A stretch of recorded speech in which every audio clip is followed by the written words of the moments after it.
Capítulo 3. Dos Procuradores. Artigo 103.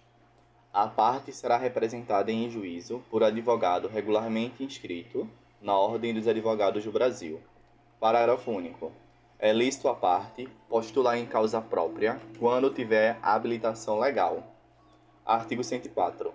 O advogado não será admitido a postular em juízo sem procuração, salvo para evitar preclusão, decadência ou prescrição, ou para praticar ato considerado urgente. Parágrafo 1. Nas hipóteses previstas no caput, o advogado deverá, independentemente de caução, exibir a procuração no prazo de 15 dias, prorrogável por igual período, por despacho do juiz. Parágrafo 2. O ato não ratificado será considerado ineficaz, relativamente àquele em cujo nome foi praticado, respondendo o advogado pelas despesas e por perdas e danos. Artigo 105.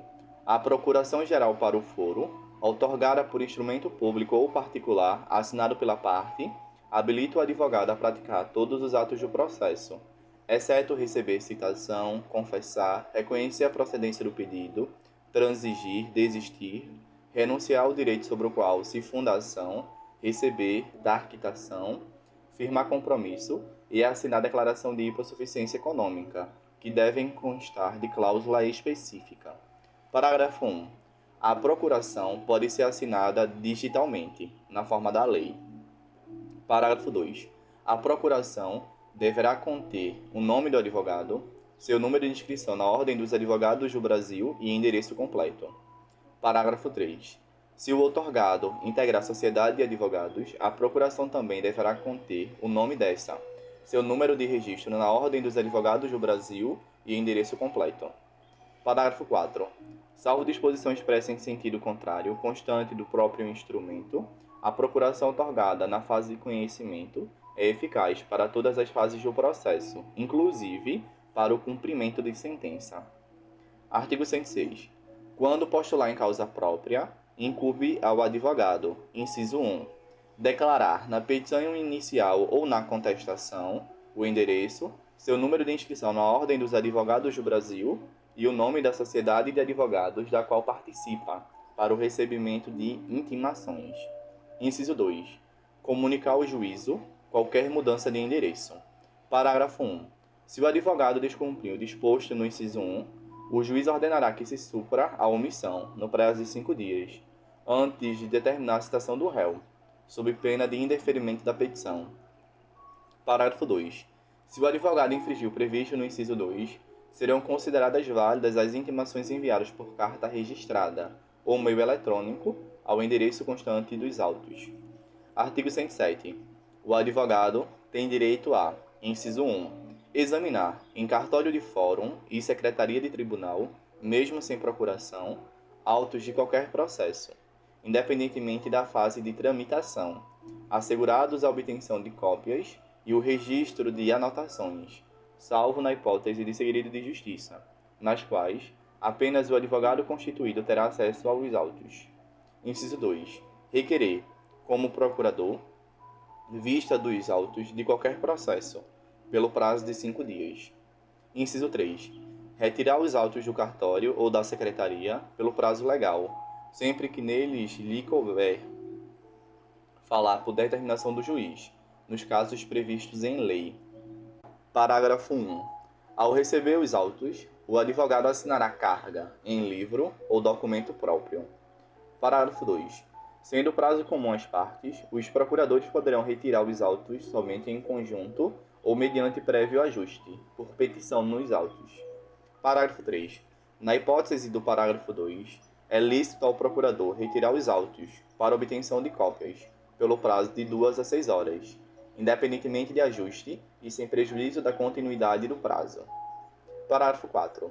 O procurador perderá, no mesmo processo, o direito a que se refere o parágrafo 3, se não devolver os autos tempestivamente, salvo se o prazo for prorrogado pelo juiz. Parágrafo 5. O disposto no inciso 1 do caput deste artigo aplica-se integralmente a processos eletrônicos. Capítulo 4. Da sucessão das partes e dos procuradores. Artigo 108. No curso do processo, somente é lícita a sucessão voluntária das partes, nos casos expressos em lei. Artigo 109. A alienação da coisa ou do direito litigioso por ato entre vivos, a título particular, não altera a legitimidade das partes. Parágrafo 1. O adquirente ou cessionário não poderá ingressar em juízo, sucedendo o alienante ou cedente, sem que o consinta a parte contrária. Parágrafo 2. O adquirente ou cessionário poderá intervir no processo como assistente litisconsorcial do alienante ou cedente. Parágrafo 3. Estende-se os efeitos da sentença proferida entre as partes originárias ao adquirente ou cessionário. Artigo 110. Ocorrendo a morte de qualquer das partes, dá-se a sucessão pelo seu espólio ou pelos seus sucessores, observado o disposto no artigo 313, parágrafos 1 e 2. Artigo 111. A parte que revogar o mandato outorgado a seu advogado constituirá, no mesmo ato, outro que assuma o patrocínio da causa. Parágrafo único. Não sendo constituído novo procurador no prazo de 15 dias, observar-se ao disposto no artigo 76. Artigo 112. O advogado poderá renunciar ao mandato a qualquer tempo, provando, na forma prevista neste Código, que comunicou a renúncia ao mandante, a fim de que este nomeie sucessor. Parágrafo 1. Durante os 10 dias seguintes, o advogado continuará a representar o mandante, desde que necessário para lhe evitar prejuízo. Parágrafo 2. Dispensa-se a comunicação referida no caput quando a procuração tiver sido outorgada a vários advogados e a parte continuar representada por outro, apesar da renúncia. Título 2. Do litisconsórcio. Artigo 113. Duas ou mais pessoas podem litigar no mesmo processo em conjunto, ativa ou passivamente, quando, inciso 1, entre elas houver comunhão de direitos ou de obrigações relativamente à lide. Inciso 2. Entre as causas houver conexão pelo pedido ou pela causa de pedir. Inciso 3. Ocorrer afinidade de questões por ponto comum de fato ou de direito. Parágrafo 1. O juiz poderá limitar o litisconsórcio facultativo quanto ao número de litigantes na fase de conhecimento, na liquidação de sentença ou na execução, quando este comprometer a rápida solução do litígio ou dificultar a defesa ou o cumprimento da sentença. Parágrafo 2. O requerimento de limitação interrompe o prazo para manifestação ou resposta, que recomeçará da intimação da decisão que o solucionar. Artigo 114. O litisconsórcio será necessário por disposição de lei ou quando, pela natureza da relação jurídica controvertida, a eficácia da sentença depender da citação de todos que devam ser litisconsortes. Artigo 115. A sentença de mérito, quando proferida sem a integração do contraditório, será, inciso 1, nula, se a decisão deveria ser uniforme em relação a todos que deveriam ter integrado o processo. Inciso 2, ineficaz, nos outros casos, apenas para os que não foram citados. Parágrafo único. Nos casos de litisconsórcio passivo necessário, o juiz determinará ao autor que requeira a citação de todos que devam ser litisconsortes, dentro do prazo que assinar, sob pena de extinção do processo. Artigo 116. O litisconsórcio será unitário quando, pela natureza da relação jurídica, o juiz tiver de decidir o mérito de modo uniforme para todos os litisconsortes. Artigo 117.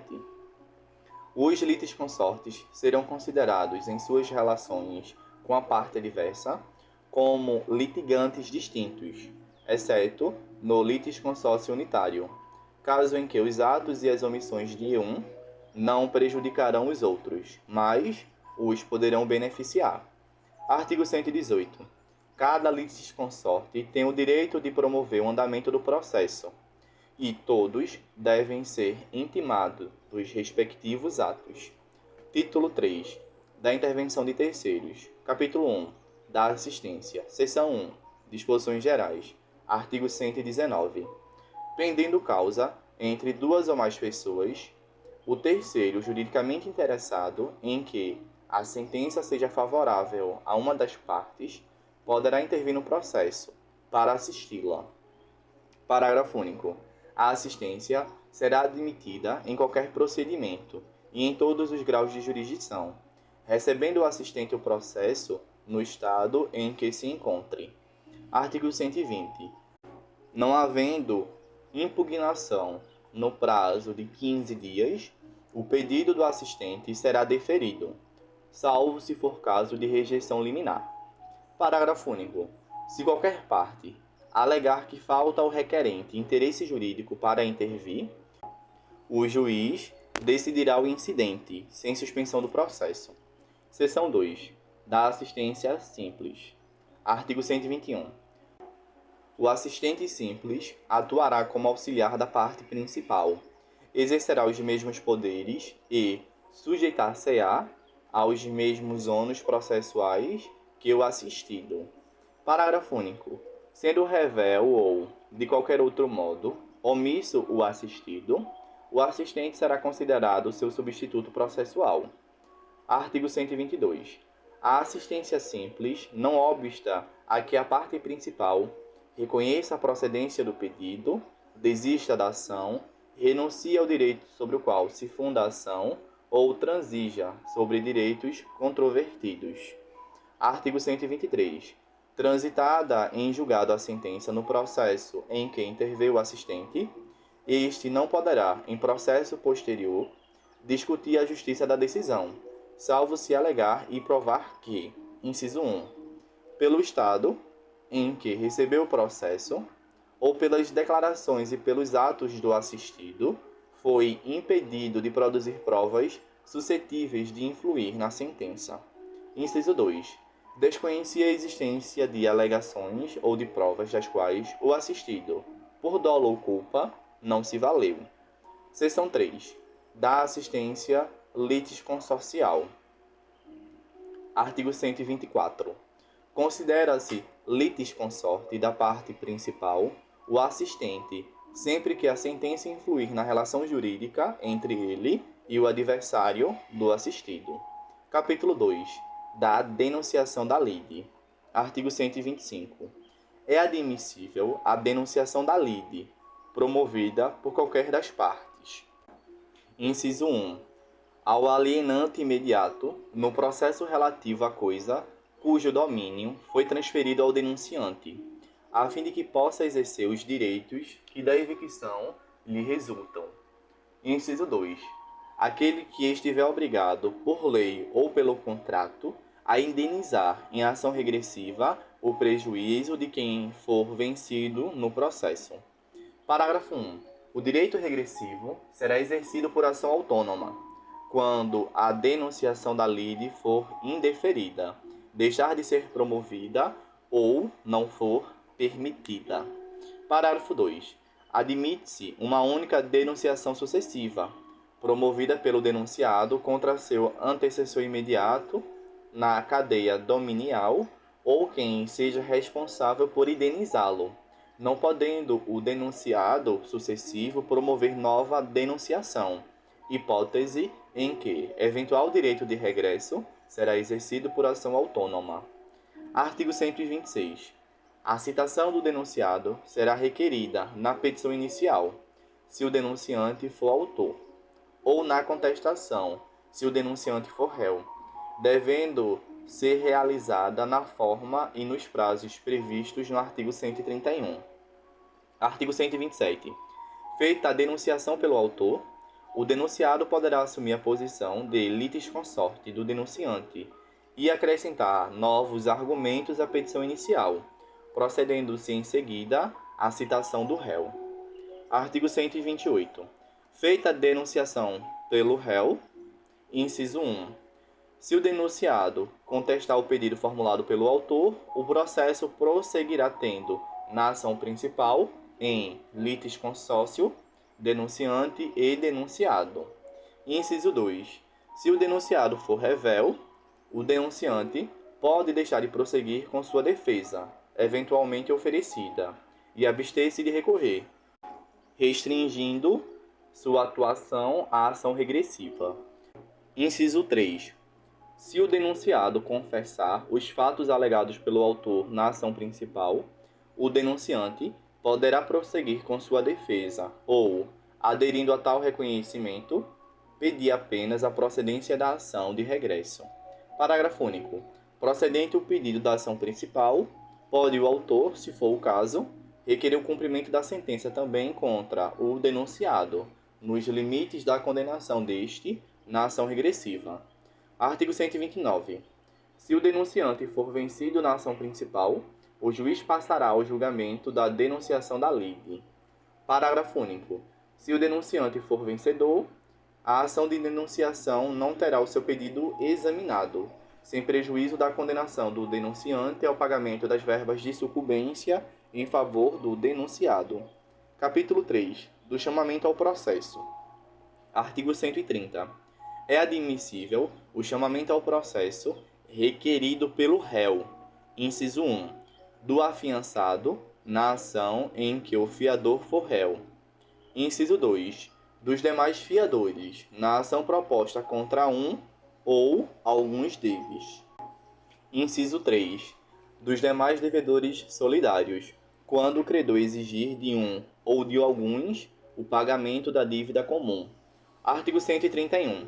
A citação daqueles que devam figurar em litisconsórcio passivo será requerida pelo réu na contestação e deve ser promovida no prazo de 30 dias, sob pena de ficar sem efeito o chamamento. Parágrafo único. Se o chamado residir em outra comarca, seção ou subseção judiciárias, ou em lugar incerto, o prazo será de 2 meses. Artigo 132. A sentença de procedência valerá como título executivo em favor do réu, que satisfizer a dívida, a fim de que possa exigi-la por inteiro do devedor principal ou de cada um dos codevedores, a sua cota, na proporção que lhes tocar. Capítulo 4. Do incidente de desconsideração da personalidade jurídica. Artigo 133. O incidente de desconsideração da personalidade jurídica será instaurado a pedido da parte ou do Ministério Público, quando lhe couber intervir no processo. Parágrafo 1. O pedido de desconsideração da personalidade jurídica observará os pressupostos previstos em lei. Parágrafo 2. Aplica-se o disposto neste capítulo à hipótese de desconsideração inversa da personalidade jurídica. Artigo 134. O incidente de desconsideração é cabível em todas as fases do processo de conhecimento, no cumprimento de sentença e na execução fundada em título executivo extrajudicial. Parágrafo 1. A instauração do incidente será imediatamente comunicada ao distribuidor para as anotações devidas. Parágrafo 2. Dispensa-se a instauração do incidente se a desconsideração da personalidade jurídica for requerida na petição inicial, hipótese em que será citado o sócio ou a pessoa jurídica. Parágrafo 3. A instauração do incidente suspenderá o processo, salvo na hipótese do parágrafo 2. Parágrafo 4. O requerimento deve demonstrar o preenchimento dos pressupostos legais específicos para a desconsideração da personalidade jurídica. Artigo 135. Instaurado o incidente, o sócio ou a pessoa jurídica será citado para manifestar-se e requerer as provas cabíveis no prazo de 15 dias. Artigo 136.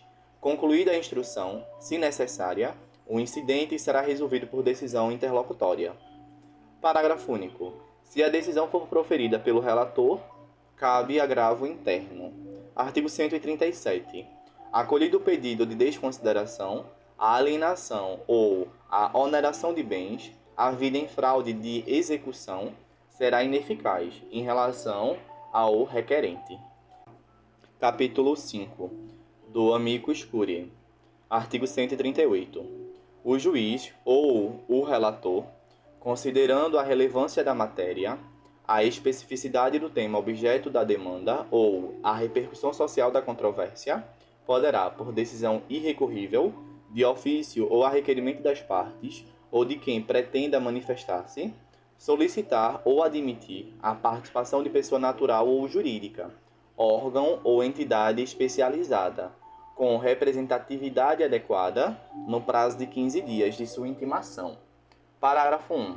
A intervenção de que trata o caput não implica alteração de competência, nem autoriza a interposição de recursos, ressalvadas a oposição de embargos de declaração e a hipótese do parágrafo 3.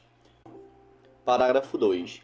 Caberá ao juiz ou ao relator, na decisão que solicitar ou admitir a intervenção, definir os poderes do amicus curiae. Parágrafo 3. O amicus curiae pode recorrer da decisão que julgar o incidente de resolução de demandas repetitivas. Título 4.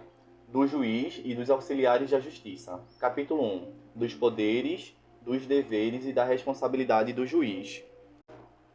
Artigo 139. O juiz dirigirá o processo conforme as disposições deste Código, incumbindo-lhe: inciso 1.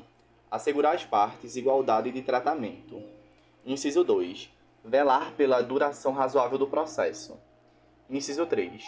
Prevenir ou reprimir qualquer ato contrário à dignidade da justiça e indeferir postulações meramente protelatórias.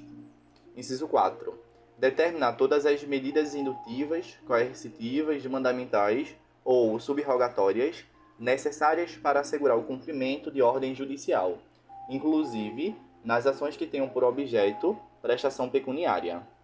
Inciso 5. Promover, a qualquer tempo, a autocomposição, preferencialmente com auxílio de conciliadores e mediadores judiciais. Inciso 6. Dilatar os prazos processuais e alterar a ordem de produção dos meios de prova, adequando-os às necessidades do conflito, de modo a conferir maior efetividade à tutela do direito. Inciso 7. Exercer o poder de polícia, requisitando, quando necessário, força policial, além da segurança interna dos fóruns e tribunais. Inciso 8. Determinar, a qualquer tempo, o comparecimento pessoal das partes, para inquiri-las sobre os fatos da causa, hipótese em que não incidirá a pena de confesso. Inciso 9. Determinar o suprimento de pressupostos processuais e o saneamento de outros vícios processuais. Inciso 10. Quando se deparar com diversas demandas individuais repetitivas, oficiar ao Ministério Público, a Defensoria Pública e, na medida do possível, outros legitimados, a que se referem o artigo 5 da Lei 7.347 de 85 e o artigo 82 da Lei 8.078 de 90, para, se for o caso, promover a propositura da ação coletiva respectiva. Parágrafo único. A dilação de prazos, prevista no inciso 6, somente pode ser determinada antes de encerrado o prazo regular. Artigo 140. O juiz não se exime de decidir sob a alegação de lacuna ou obscuridade do ordenamento jurídico. Parágrafo único. O juiz só decidirá por equidade nos casos previstos em lei. Artigo 141. O juiz decidirá o mérito nos limites propostos pelas partes, sendo-lhe vedado conhecer de questões não suscitadas a cujo respeito a lei exige a iniciativa da parte. Artigo 142. Convencendo-se pelas circunstâncias de que autor e réu se serviram do processo para praticar ato simulado ou conseguir fim vedado por lei, o juiz proferirá decisão que impeça os objetivos das partes, aplicando de ofício as penalidades da litigância de má-fé. Artigo 143. O juiz responderá civil e regressivamente por perdas e danos quando, inciso 1, no exercício de suas funções, proceder com dolo ou fraude.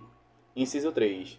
Recusar, omitir ou retardar, sem justo motivo, providência que deva ordenar de ofício ou a requerimento da parte. Parágrafo único. As hipóteses previstas no inciso 2 somente serão verificadas depois que a parte requerer ao juiz que determine a providência e o requerimento não for apreciado no prazo de 10 dias. Capítulo 2. Dos impedimentos e da suspensão. Artigo 144. Há impedimento do juiz, sendo-lhe vedado exercer suas funções no processo. Inciso 1. Em que interveio como mandatário da parte, oficiou como perito, funcionou como membro do Ministério Público ou prestou depoimento como testemunha. Inciso 2. De que conheceu em outro grau de jurisdição, tendo proferido decisão. Inciso 3. Quando nele estiver postulando, como defensor público, advogado ou membro do Ministério Público, seu cônjuge ou companheiro, ou qualquer parente, consanguíneo ou afim, em linha reta ou colateral, até o terceiro grau, inclusive. Inciso 4. Quando for parte no processo ele próprio, seu cônjuge ou companheiro, ou parente, consanguíneo ou afim, em linha reta ou colateral, até o terceiro grau, inclusive. Inciso 5. Quando for sócio ou membro de direção ou de administração de pessoa jurídica, parte no processo. Inciso 6. Quando for herdeiro presuntivo, donatário ou empregador de qualquer das partes. Inciso 7. Em que figure como parte instituição de ensino, com a qual tenha relação de emprego, ou decorrente de contrato de prestação de serviços. Inciso 8. Em que figure como parte cliente do escritório de advocacia de seu cônjuge, companheiro ou parente, consanguíneo ou afim, em linha reta ou colateral, até o terceiro grau, inclusive, mesmo que patrocinado por advogado de outro escritório. Inciso 9. Quando promover ação contra a parte ou seu advogado. Parágrafo 1. Na hipótese do inciso 3, o impedimento só se verifica quando o defensor público, o advogado ou membro do Ministério Público já integrava o processo antes do início da atividade judicante do juiz. Parágrafo 2. É vedada a criação de fato superveniente a fim de caracterizar impedimento do juiz. Parágrafo 3. O impedimento previsto no inciso 3 também se verifica no caso de mandato conferido a membro de escritório de advocacia que tem em seus quadros advogado que, individualmente, ostente a condição nele prevista, mesmo que não intervenha diretamente no processo. Artigo 145. A suspensão do juiz. Inciso 1. Amigo íntimo ou inimigo de qualquer das partes, ou de seus advogados. Inciso 2. Que receber presentes de pessoas que tiverem interesse na causa antes ou depois de iniciar o processo. Que aconselhar alguma das partes acerca do objeto da causa ou que subministrar meios para atender às despesas do litígio. Inciso 3. Quando qualquer das partes for sua credora ou devedora, de seu cônjuge ou companheiro ou de parentes destes, em linha reta até o terceiro grau, inclusive. Inciso 4. Interessado no julgamento do processo em favor de qualquer das partes. Parágrafo 1. Poderá o juiz declarar-se suspeito por motivo de foro íntimo, sem necessidade de declarar suas razões. Parágrafo 2. Será legítima a alegação de suspensão quando, inciso 1, houver sido provocada por quem a alega.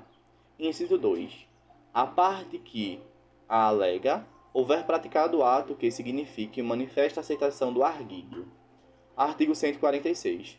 No prazo de 15 dias, a contar do conhecimento do fato, a parte alegará o impedimento ou a suspensão, em petição específica dirigida ao juiz do processo, na qual indicará o fundamento da recusa, podendo instruí-la com documentos em que se fundar a alegação e com rol de testemunhas. Parágrafo 1. Se reconhecer o impedimento ou a suspensão, ao receber a petição, o juiz ordenará imediatamente a remessa dos autos a seu substituto legal. Caso contrário, determinará a autuação em apartado da petição e, no prazo de 15 dias, apresentará suas razões, acompanhadas de documentos e de rol de testemunhas, se houver, ordenando a remessa do incidente ao tribunal. Parágrafo 2. Distribuído o incidente, o relator deverá declarar os seus efeitos, sendo que, se o incidente for recebido, inciso 1, sem efeito suspensivo, o processo voltará a correr. Inciso 2. Com efeito suspensivo, o processo permanecerá suspenso até o julgamento do incidente. Parágrafo 3. Enquanto não for declarado o efeito em que é recebido o incidente ou quando este for recebido com efeito suspensivo, a tutela de urgência será requerida ao substituto legal. Parágrafo 4. Verificando que a alegação de impedimento ou de suspensão é improcedente, o tribunal rejeitá-la-á. Parágrafo 5.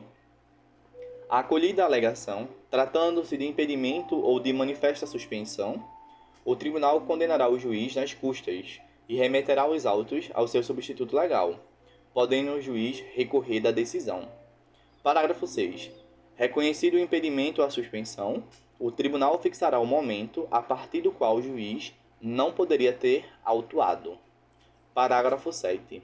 O tribunal decretará a nulidade dos atos do juiz, se praticados quando já presente um motivo de impedimento ou de suspensão. Artigo 147.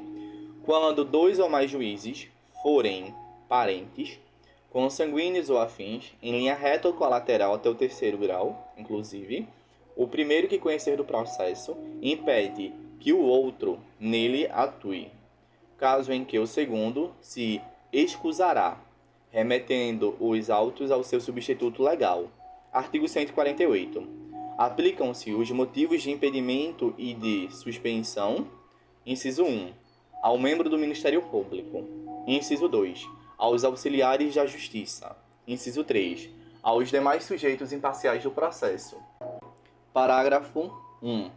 A parte interessada deverá arguir o impedimento à suspensão em petição fundamentada e devidamente instruída, na primeira oportunidade em que lhe couber falar nos autos. Parágrafo 2. O juiz mandará processar o incidente em separado e sem suspensão do processo, ouvido o arguido no prazo de 15 dias e facultando a produção de prova, quando necessária. Parágrafo 3. Nos tribunais, a arguição a que se refere o parágrafo 1 será disciplinada pelo regimento interno. Parágrafo 4. O disposto nos parágrafos 1 e 2 não se aplica à arguição de impedimento ou de suspensão de testemunha.